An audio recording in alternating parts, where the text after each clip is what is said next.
Yeah, kid. Welcome everybody back to another episode of Smells Like Cat Pee with Handsome. We're going virtual tonight. We got a man, young hustler from the West Side, super pumped. We got introduced by a mutual friend. He's a wholesaler, 25 years old, into rentals, wholesaling across the country in California, but getting it done all over the Midwest and doing huge volume, 15 to 25 properties a month, which is absolutely insane. Rocket Offer is the name of the company. He's been in business for 1 year and 9 months. Landlord, wholesaler. Before that, just to get into the game, he was flipping stuff on Amazon, whatever it takes. Love the diehard attitude. He's got a great head of hair. I'm jealous on that. With that, let me introduce Hayato Hori. Thank you so much for having me, Charles. Appreciate it. Man, thank you for taking the time, man. I really appreciate it, man. I love doing stuff like this because I guess you're probably in the same boat. You're in your business, and sometimes you feel like you're in your own little bubble of a world. Mm-hmm. Meanwhile, like I'm in New York, I feel like New York is its own planet. But there's so many people out there across the country like yourself doing huge business, you at a very young age. So just for the people that are out there that are watching right now and going to be watching later on, like 90-second kind of overview about your journey, who you are, and what you do, and then we'll dive into it. Yeah, that's great. So when we first initially started, I actually had no idea about anything real estate related. I was never in the real estate industry. I was, in college. I was also trying to figure out what I wanted to do with my life. I know I wanted to start a business, started a bunch of those. Like you said, I started selling stuff on eBay, Amazon, doing all the retail arbitrage stuff. And those are all good. But I knew that there could be more. And so I actually got connected to someone called Antoine. He was actually my roommate at that time. And He started his turnkey business. And I saw how much that grew. And so I was like, hey, what's the biggest challenge that you're facing? And he was saying it's hard to find good deals. And it's always hard to find good deals. So if you're able to present that and bring some value to the investors, you'll always win. And that's kind of how we got started. And I was like, okay, let me try this. Let me see if I can provide some deals to you then. And would you buy them? He's like, yeah, I'll buy them if you had the deals. And so he was doing things in the Midwest. And that's kind of why we also started in the Midwest. But the more and more we started doing deals in the Midwest market, the more we saw investors in California. That's where I live. Come up to us and they're like, man, how the hell are you guys buying properties at like $50,000, where in California it's like almost $1 million, and you can't buy property. A lot of people can't afford to invest in real estate here because it's so expensive, but they do have $50,000, $60,000, $70,000 saved up, and they want cash flow or they want to fix and flip their first property. And so our goal then became to help those people grow their portfolio and have off-market deals that they don't have to look at the MLS for. So that's kind of how we got started in the beginning. We started doing 0 to 1 deal a month. It took about 90 days for us to do our very first deal. Wow. And there, things started picking up really quickly. A year and 9 months later, we're doing about 15 to 20 deals a month, like you said. I mean, that's crazy. So just to touch on California for a minute, I kind of feel like New York and California are very similar places in the sense that it's super competitive. Prices are crazy. Taxes are very high. It's just a very difficult market. And I hear very often, like from Antoine and other people, that investors are just, they love living in California, but they just can't do business in California. I know. I mean, I would love to, right? I would love to do the flips here and then put $1 million in 3 and then get, a few $100,000 out of my flip. But it's just not realistic for most people. They're just not going to be able to do it. And on top of that, like if you had a rental property here, I know during this pandemic and this COVID season, I guess you can call it, California is not a landlord-friendly state. So if you had a tenant and you're trying to deal with them, if they don't want to leave, they didn't have to. And it's a lot harder in these states where it is landlord or it is tenant friendly, not landlord friendly. Sorry. If it's tenant friendly, it's really hard to deal with properties. And on top of that, you have a bunch of permits that you need to get in California and whatnot. So it's just difficult to get into the game overall in California. Yeah, it sounds very, very similar to New York. The more I talk to people about it, now you bring up the permitting aspect of it. In New York, it's very difficult. It's like over 11 months to run the full cycle on a permit. Oh, yeah. It's very, very, very hard. So I guess I'm 41 years old. You're 25. So I don't know if it's a generational thing, but for me, when I think of doing everything like virtual, like you're in California, not seeing anything, doing business across the country in a place that you might not have ever even been. Yep. So talk about what the experience is, because there's a lot of people out there with limiting beliefs in general. But again, you're living in California. You know, what part of California are you in? I'm in LA. Okay. So I lived out in California for a short period of time. LA is a beautiful place. You're enjoying the life, but you're doing deals in Michigan. Where else were you saying? Cleveland, Ohio, Memphis, Tennessee, and St. Louis, Missouri as well. So how does that whole thing get started? How do you build the team, wrap your head around, because you don't get to see these. You're not there personally, boots on the ground every day. Exactly. Yeah. So I think the most important aspect is having good partnership and those boots on the ground for you. So for me, I really value the partnerships that we have in the boots in those areas. For example, we work with a tech company. They're called Inspectify. They do all the inspections for us. Okay. And we very much value everything that they do for us. Another thing that we also do is we connect with property managers in the area, real estate agents, and we try to build a relationship so that if we need something done, they can go ahead and make those things happen for us.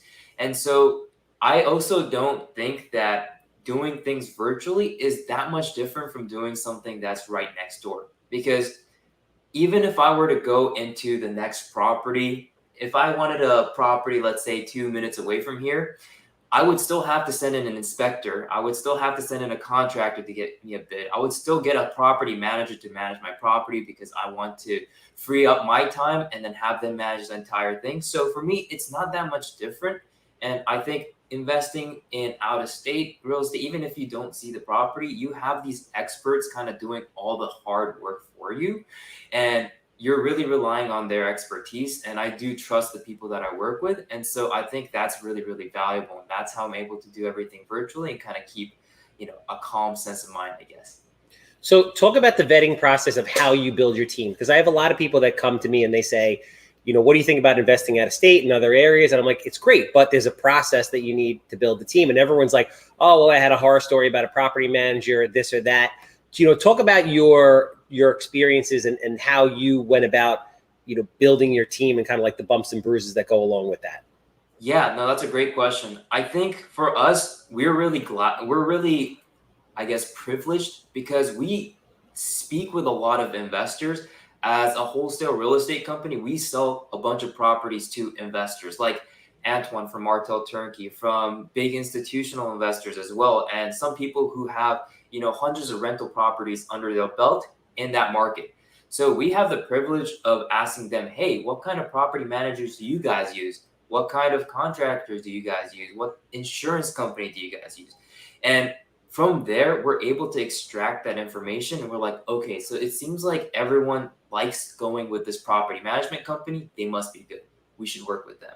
Oh, this person is really, really good. It's really a referral based system that we created, because then that way they've done the vetting for us. And if we hear the name multiple times, we know, okay, this person or this company must be really good.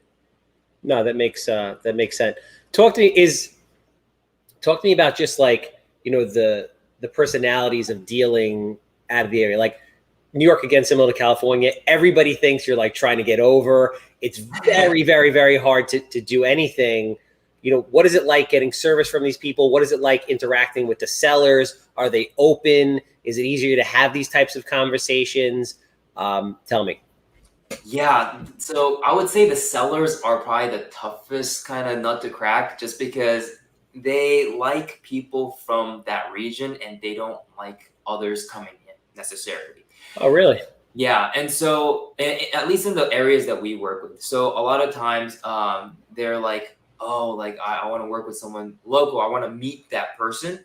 And so in those cases, that's when our partnerships with like real estate agents really help, because we would be like, hey, can you go ahead and talk to this person and get them to sign this contract? because at that point, we already have negotiated the price. They just want to meet someone locally to know that, okay, that person is one, real, and second of all, they do like people that are local. So I think that is always an edge that people have if you are local, but you can always have a team, I think, that is local to the boots on the ground there, and then have them kind of go out and do the work there for you too. So most of these, it sounds like the overwhelming majority of these properties are rental properties. Is that correct? Or they're going to end up being rentals? They're purchased to be rentals? So it really depends on what our investors would like to do with them. Some of them are fix and flips. Some of them are rentals. Some investors come up to us and say, hey, I want to burr this property.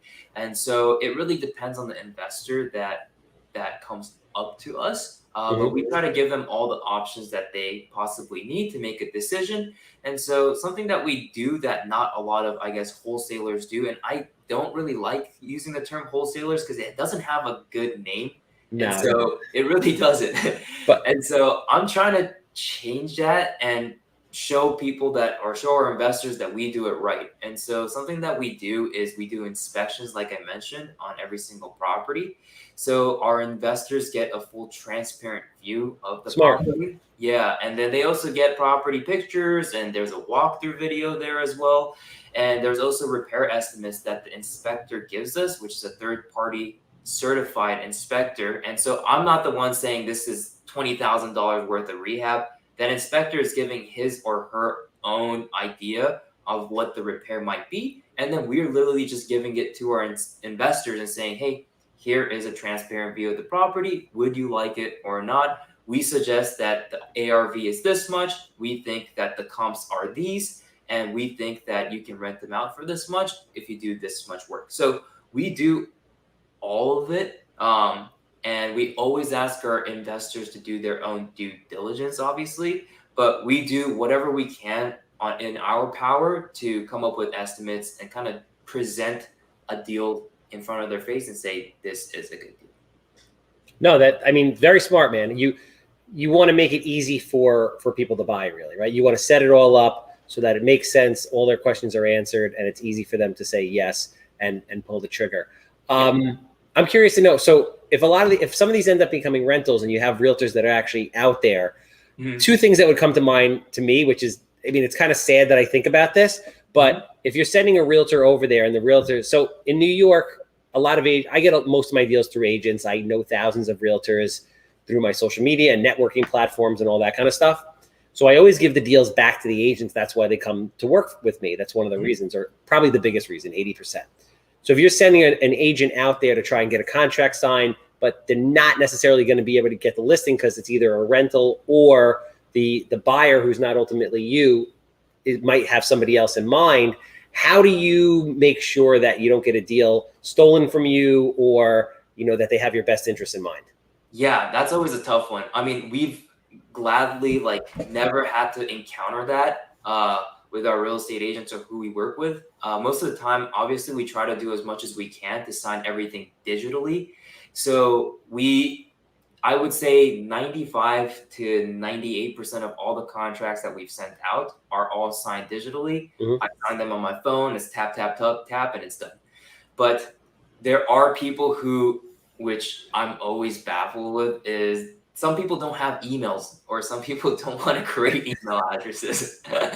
And so we're like, okay, we'll send someone over there to sign with you. But the crazy thing is, most of the time when we do send someone out there, the seller ends up saying, no, I don't want to sign it anymore, which is really, really weird to me. The people who actually sign it digitally are the ones who are ready to move forward.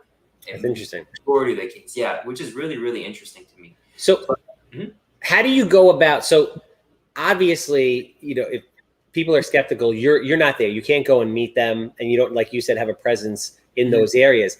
How do you go about making people feel comfortable so they feel like this is a legitimate business, this gentleman is going to close, etc.? Yeah, so we kind of show them, hey, look at all the properties that we've closed on in the past. We have a strong network of investors that we always work with. And if we can't find a solution for you here, we literally tell them, okay, we can try ahead and go do A, B, C, and then plan D is here as well. So we kind of show them our plan of action. And so every step of the way, they're always informed. They know exactly what's going to happen. They know exactly what's going to go on. And then if we can't sell it doing all that, then I think it's just going to be a difficult property to sell in general anyway. So we do whatever we can to assure them that we'll do everything in our power to go ahead and sell the property for them. But again, you never know what's going to happen, but we do whatever we can to make that happen for them. Talk to me about like contracts and the closing process there, because in New York, so a big issue I work with some excellent wholesalers. To your point, there's not a lot of great wholesalers out there, and the ones that aren't give a bad name to the ones that are very good. Yeah. But and I guess that's in every business. Mm-hmm. But in New York, you really have to, like, if you're going to go under contract with somebody, you have to put down real money. Yep. Like most attorneys are very difficult. It's like at a bare minimum, $10,000. A lot of them are looking for 10%. So a lot of the people that are wholesaling properties, myself included, which I'll do every once in a while, are people that are doing a lot of deals, but then have overflow and will pass, 1 or 2 or 10 or whatever off. Yeah. But it's difficult. You have to be represented by an attorney. Title takes time. You can't close super fast, and it requires real money. So how is that? Is it like that in California also? So in California, I'm sure it's very, very slow. I'm sure it's a very slow process. For me, because we're in the Midwest, I think it's a little bit different. So when we get something under contract, yes, the earnest money is about $500. That's kind of the average of what we agree with the sellers. It's completely different. Awesome. It's not $10,000. I mean, $10,000, I feel like is something that you put in an apartment building in the Midwest as earnest money.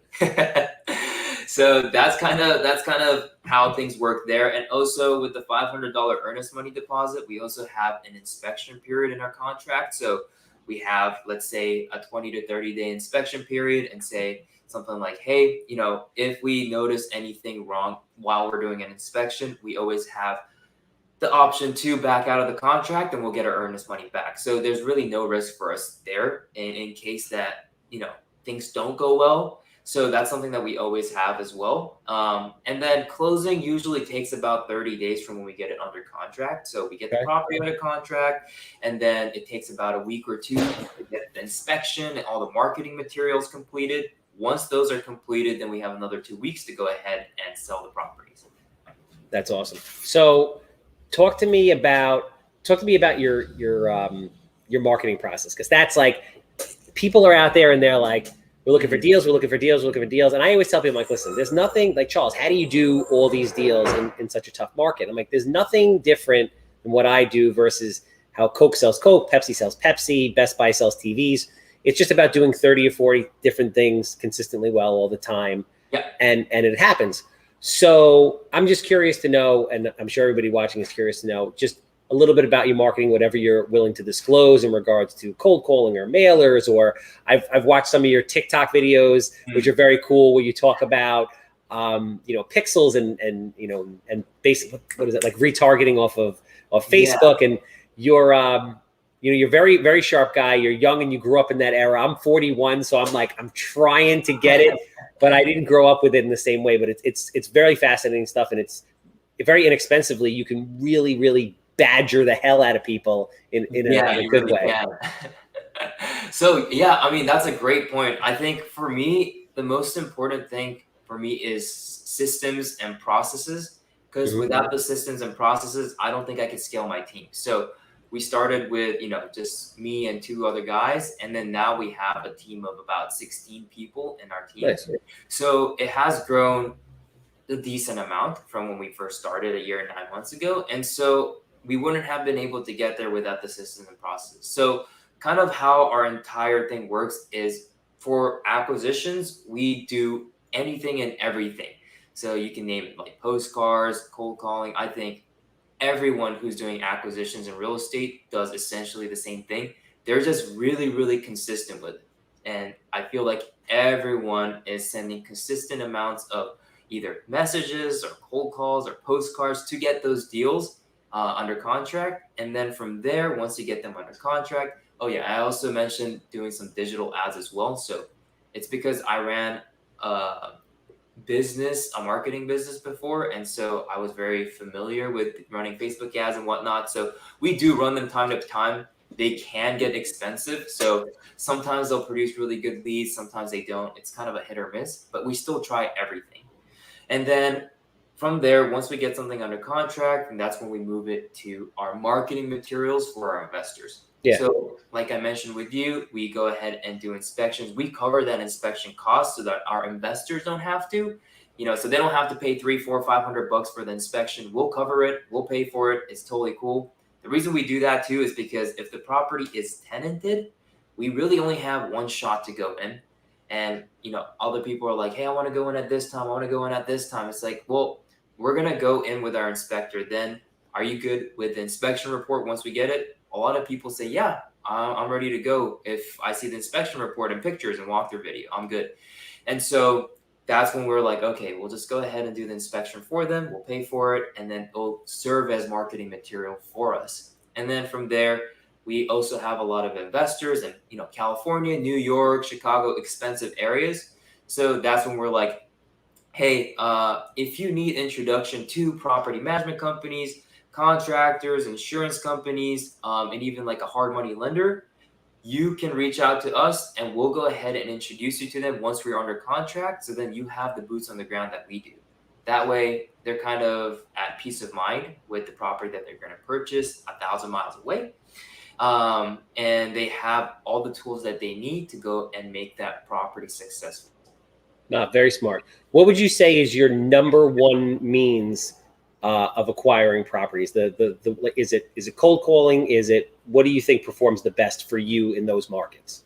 I would say a mixture of cold calling and some text messages are the best. I know with the 10 DLC thing and a lot of the carriers kind of cracking down on text messages, it's going to get a little tougher for sure. And I think they're going to crack down on that more and more. So yeah, you might have to pivot depending on what happens there. But we're always ready to go ahead and try new things and pivot when problems arise. So. Are you utilizing a lot of like virtual assistants for calling, just general tasks and everything? Is everything outsourced like that? Similar to Antoine?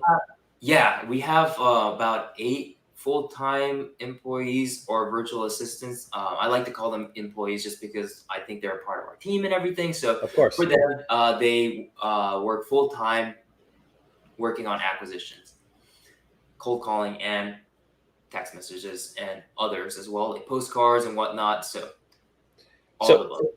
talk to me about the process of building that team, because it's not, I've dealt with, virtual assistants in the Philippines and Colombia, et cetera. And it's not always easy to get the right group of people. Like when you talk to them, they always say, okay, they have training, cultural training, they understand it, but a lot of times they really don't. A lot of times there's communication barriers, or especially if you're in a market like New York, it's very aggressive. You have to be like comfortable. You have to be charismatic. You have to be like tough to break through, because people will just hang up. I don't know if it's like that, in the Midwest, if people are a little bit easier to deal with, but what was the vetting process of you building out that aspect of your team?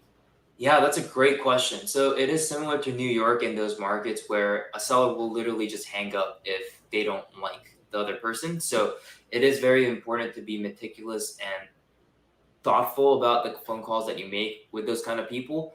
For us, the way I started it was I initially started cold calling on my own, but that didn't last very long. I had a W-2 job at that time, so I wouldn't be able to call, after work. Everyone's about to go sleep. Everyone's tired after work. They don't want to get called at that time.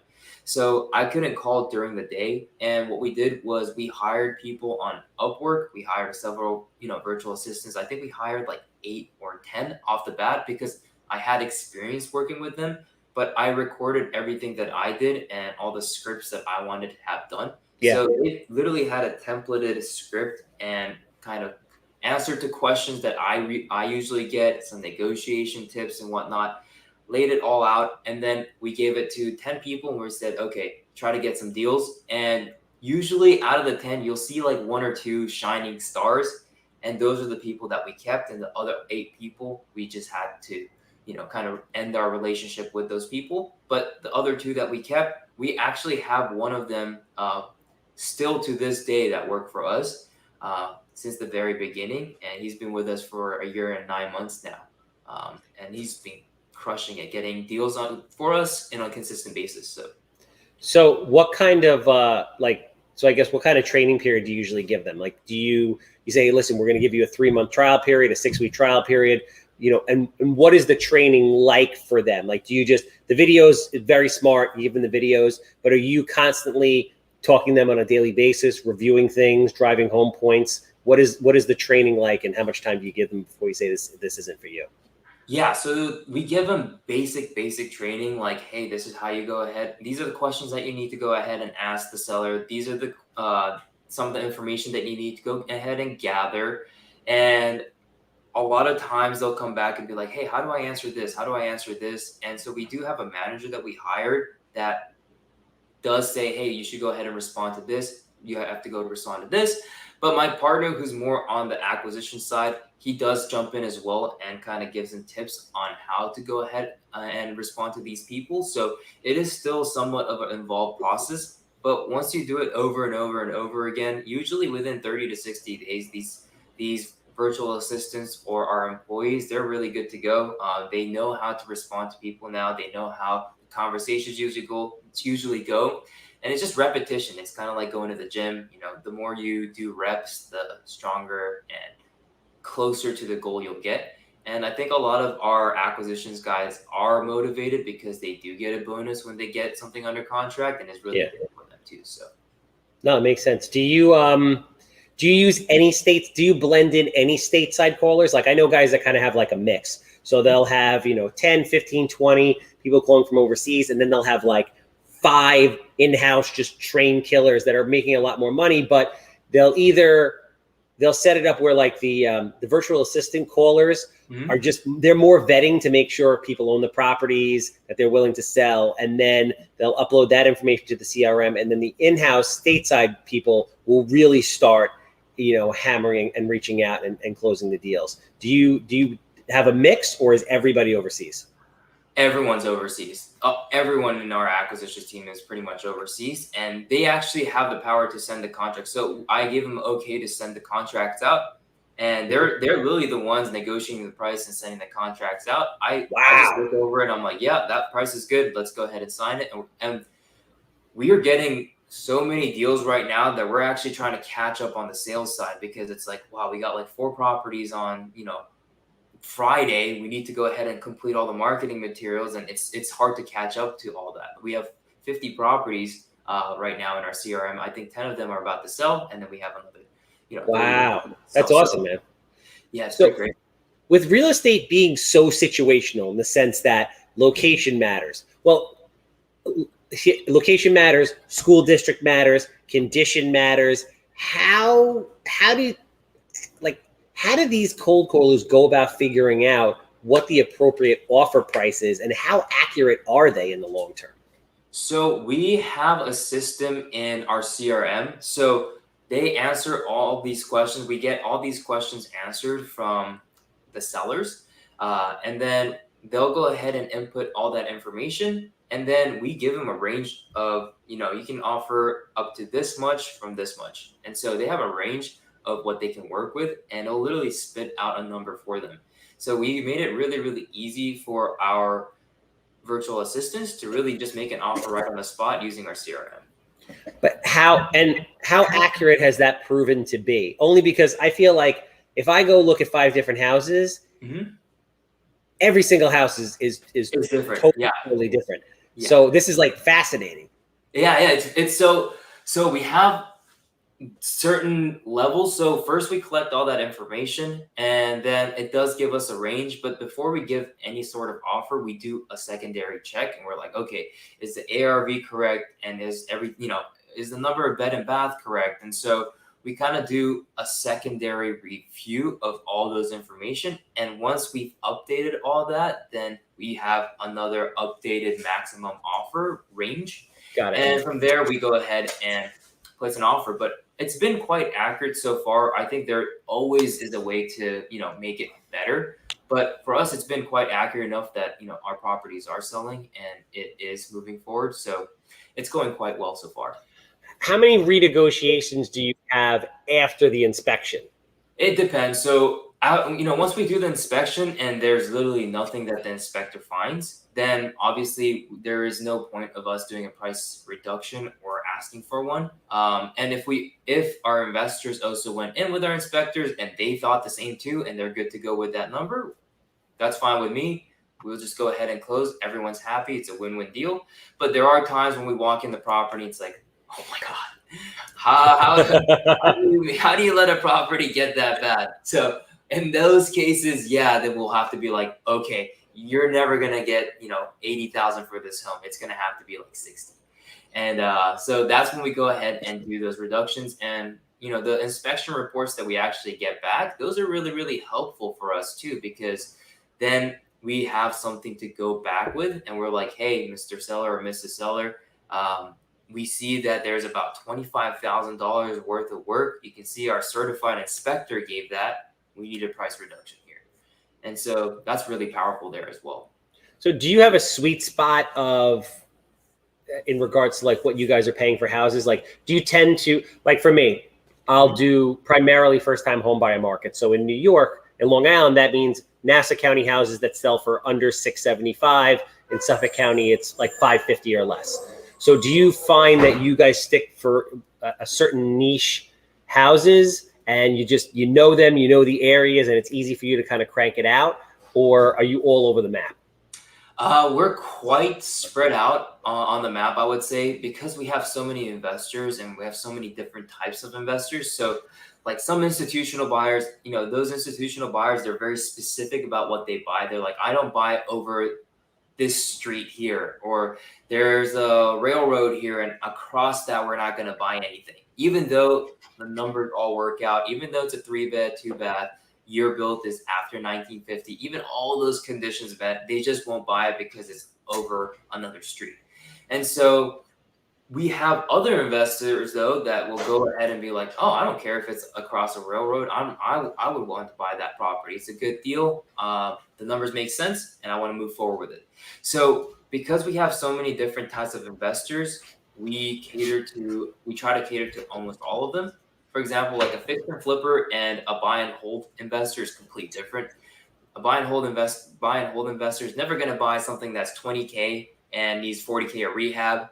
They're just, never going to want to do that. But a fix and flipper, that's a dream for them, and they can sell it for $100K and make $40K profit. So it really depends. So we're kind of all over the map, but we do take in consideration what the investors are looking for. We put that in our CRM, and we try to find properties that will fit those criteria for our investors.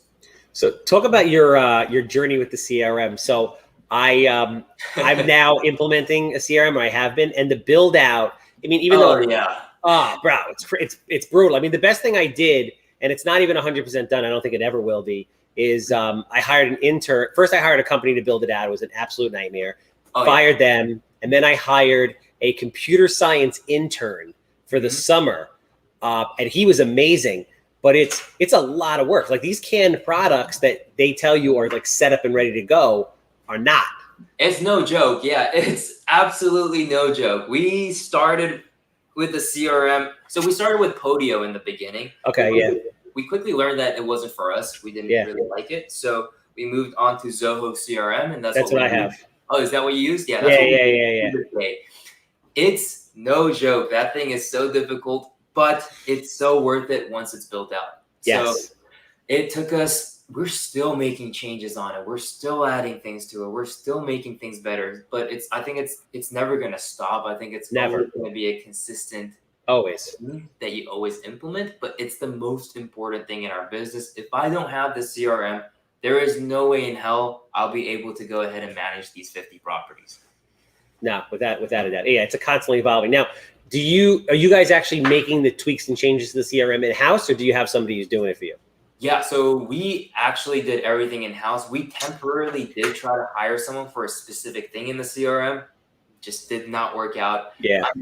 They need to understand the entire business for them to actually build out the CRM. And, quite frankly, that's just not going to happen unless you pay tens and thousands of dollars. So for us, we're like, okay, let's just build it out on our own. And also my partner is a software guy. So he creates all the automations and workflows that are possibly needed. And then I just sit there saying, hey, I think we should implement this, and this is how the system works. And so we kind of build it out together, but he's really doing all the software side. So talk to me about just partnerships in general and how you manage it. It's like I've never had a partner. For me, it's difficult. And partnerships can be either amazing things or they could just be absolutely horrible things. I think it has to be, the real right mix of people. Yeah. So you just talk to me in general about like partnerships. Because a lot of people come to me like, I have a partner, I want a partner. It seems like your partnership has worked out very, very well, and you guys kind of have this good yin and yang type of thing going. Yeah. Any advice for newer investors or investors that are looking to partner? Every single one of the partners that I've had, I've done something with them prior. So whether it be a small little thing that I worked on, for example, in college, that's where I met both of my partners actually. I would sell, little things on eBay and Amazon, and then I would work with both of my partners on those things. And from there, you really get to understand, okay, this is someone that I can work on continuously in any business that I do. And it really starts off small and you start building the trust. And now I can't see myself doing other things without those partnerships with them, just because they're so good at what I'm not good at, if that makes sense. I think it's a really good fit because I'm not a software guy. I did minor in computer science, but I understand very, very little. I mean, it's such a difficult concept to understand. Yeah. But he can code. He coded our entire website, and he built automations for our CRM. And that's just something that I wouldn't have been able to do on my own. And if I did, I would have to spend a lot of money to do that. And it is with someone I trust as well. And so I think it's very, very important for anyone going into partnerships to just start with a small project first. I wouldn't do like a huge flip together.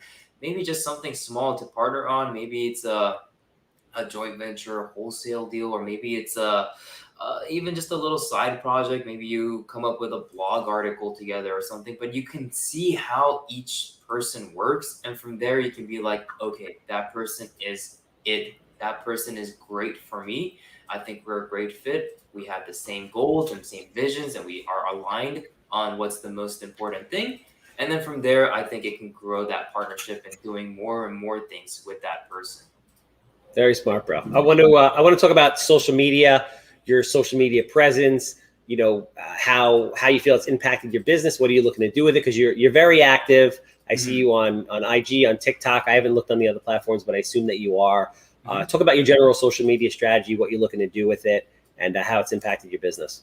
Yeah, that's a great question. So initially, I was more invested in Instagram way before TikTok became like a big thing. I was invested in Instagram, and I would always just post what I do, what kind of my journey is, and how I'm doing things so that I can kind of document everything that I do. And if anyone else wanted to see what I did, or if anyone wanted to kind of follow the path that I chose, they can go ahead and do so. And so for me, it's all about just creating value and sharing my journey with everyone. That's the most important thing for me. And at the end of the day, if I can bring value to people, that is enough. And for me, the more value I give, it always ends up being that I get more value paid back to me. So a lot of the investors that we have also on our site came from my Instagram page as well. And I have very, very close relationships with them. Many of them have bought properties from us, and they bought time and time again as well, which I really, really appreciate. And that kind of business relationship is just tough to make on an email, or, if they don't see you, creating content day in and day out, I think it's just hard to build that trust. But because I do, I'm able to build trust with a lot of people. And so Instagram is where I initially started. And then I moved on to TikTok. First, it was kind of like a joke. I was like, oh, it's TikTok. Let's see what happens. I saw the potential, which... Oh, it's crazy. It's the most frustrating thing in the world. It's like, you'll get one that'll take off. And it's like 400,000 views. You're like, yeah. And then the next 3 get like 30 views. And you're like, what happened here? It's very, very frustrating. It's very inconsistent. So TikTok, I would say it's a great platform for you to kind of skyrocket. if you want to, and kind of bring your followers from TikTok and channel them into like Instagram or channel them into YouTube. So I think it's a great lead funnel. I think it's a great start to grow your following as much as possible, and then kind of diverge them into different channels. So that's how I see TikTok, and that's why I put so much effort there. But Instagram and Facebook and all those, they're very consistent. So anytime I post something on a reel or something, I know I can guarantee I'm going to get, 2,000 views on my videos every single time. I'm going to get this consistent views. And so I think that's just the nature of how things work there. But I am putting a lot of emphasis on TikTok for the growth. And then I'm going to use that to then push people into Instagram. And that way I can kind of diversify my social media portfolio. That's kind of how I look at it. So a lot of people in every business struggle to come up with content ideas. Yeah. How do you come up with content ideas, and what frequency are you posting? I post once a day. I always want to post more. I know people say like if you post 3 to 5 times a day, obviously you have a higher chance of getting your content blow up by 3 to 5 times if you do post 3 to 5 times a day. But for me, it's just a little bit too much. I think that's a little bit more than what I'm comfortable doing. So I post once a day. And from there, the content does become very, very difficult to come up with. A lot of times I'm like, okay, I don't want to say the same thing, but I have to. And so what I do a lot of times when I do get confused about the content, or if I get a little bit worried that it's the same content, I will look at other creators and other people who post content, and I will kind of use that as a base and foundation. I'm like, I haven't done that before. Let me try that. Or I would look at the trends that are going on TikTok, which always changes, and I'll try to jump on that trend and come up with content that I've already made in the past, but with a different spin. So yeah, it's a lot of work, man. It's like I started doing it on my own, and then I hired somebody that I worked with a half a day a week. And then I hired somebody full-time to work with me. And now I have 3 people back there cranking out content all day. Yeah, but it's a lot of work, man. It's a lot of work. But the impact is huge. Like today I was out east looking at a property that a gentleman hit me. I said, hey, how'd you hear about me? He goes, oh, I follow you on Instagram. And now I have the opportunity to buy a property. So it goes back to what you were saying before. You have to be doing all these different things consistently well all the time. We had a question come in regards to partnership structure. Junie Nunez is curious to know, do you have everyone you partner on a deal with have an attorney draw up a joint venture agreement, or do you just kind of go off a handshake? So yeah, we do have like a partnership agreement. So when we formed the LLC, they're part of the LLC actually when we formed the partnership. So everyone's kind of an owner of the LLC, and in that LLC documentation, that's kind of where all the all the words are written out. But for me personally, as long as I trust that person, I honestly don't really mind what's in the document. I mean, it's always good to have an attorney drafted, just because you don't know what's going to happen. But for me, I trust the partners that I'm working with in Rocket Offer so much, to a point where I really don't care whether it's there or not. But in any other partnerships, I would 100% make sure that there is something written up with an attorney. Otherwise, you might get screwed at the end. It's just because I've known them since college. I've known them for a long time. I think it's always good to have that kind of documentation and a second review from an attorney. But for me, I personally trust them enough where I wouldn't need it if I didn't have to, but we do have it in place. No, very smart, very good advice. Last question is, you're a very young guy. You're doing very well, it seems. You've been involved in a lot of different businesses at a very young age. What are your ultimate goals 5-10 years down the road? What's the game plan? Yeah, so for me, I want to grow this company as big as I possibly can. We want to make this a nationwide company. I want to be doing like 100 deals per month and more. And then from there, I definitely personally want to grow my rental portfolios personally as well. I think it's always just fun to have rental properties. I just love real estate in general. And at the end of the day, maybe 10 years from now, I don't know what's going to happen with the company. I would want to keep it for the long term as much as I possibly can, and grow my team and grow the company as much as I can. But from there, I think it's going to lead to a lot of other opportunities where I might be like, hey, why don't we start, a software business that is related to real estate that we want to go into? Because I'm already seeing it right now where real estate is kind of an old industry, I would say. It hasn't been developed in a while. And so now 100%. you're seeing a lot of software companies come up, and it's very, very valuable in the real estate space. And right now, I mean, one of the biggest companies in real estate, Zillow, they're using their data to leverage a lot of, deals. And I know they're trying to fix and flip a lot of properties. They have all the data to do it. And that data becomes really, really important. So, maybe in the future we'll do something software related, but as of right now, I just want to focus on my company and grow it as much as I can. And from there, we'll see how things go. But I do want to give back too. So I know like 30, 40 years from now, maybe I do want to go back to like university or, even high schools and kind of teach financial literacy, because they don't teach you this stuff in school. Nah, nothing, man. Nothing. Yeah. So that's my goal too. I want to give back. I want to show people, but I want to do it first too. I want to show people that if I can do it, anyone can do it. I'm not the smartest guy in the world. I never think I am. I always like to surround myself with smarter people like you, Charles, and then, learn from everyone else. So if I can do it, anyone else can do it. That's just what I want to show as well. I love it, man. Listen, I appreciate you taking the time. You have a great attitude, super sharp guy. It's awesome to see the success. I recommend that people follow you. There's a lot of great content on there. I was watching just a few minutes before the podcast started.